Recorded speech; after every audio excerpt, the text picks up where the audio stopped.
According to what we're hearing, there are no real talks. And the big question is if Qatar is really doing this because it has come to the understanding that there's simply nothing can advance, or as a way to put pressure on Hamas. This due to pressure coming from the United States. We know that it was about 2 weeks ago when there was a proposal for what was known here as a small deal. A small number of hostages will be released from Gaza in return to a short time, maybe 14 days or so, of a ceasefire. And once Hamas said no, there was fury in the United States, and the Americans perhaps put pressure on Qatar. This report about Qatar freezing or suspending its mediation attempts came a few hours after another report surfaced saying that Qatar has asked the leaders of Hamas to leave Doha. It's a report that has been since denied, but still, this is something that is surfacing.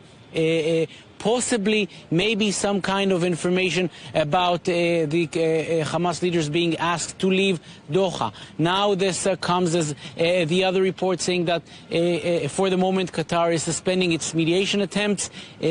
So is it some way to put pressure on the leaders of Hamas? Perhaps. Is it some way to signal to the Americans that Qatar understands their needs?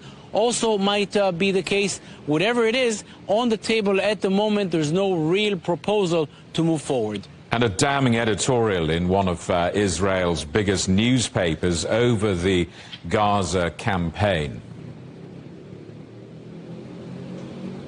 Yes, it's called the Haaretz. It's an Israeli daily associated with the left wing of the political echelon in Israel. And according to that editorial, Israel is proceeding with what is being known here as the plan of the major generals. That's how it's called in Israel. A plan basically saying that Israel has to, one way or another, to clean the northern part of the Gaza Strip. By cleaning, meaning to not allow the residents to come back, or allow only a short number of residents to come back. According to the editorial, this is the main purpose of the actions now being seen in places like Jabalia, Bet Lahiya, Bet Hanun, all of them in the northern part of the Gaza Strip, where residents are being evacuated, and there's a very strong blockade.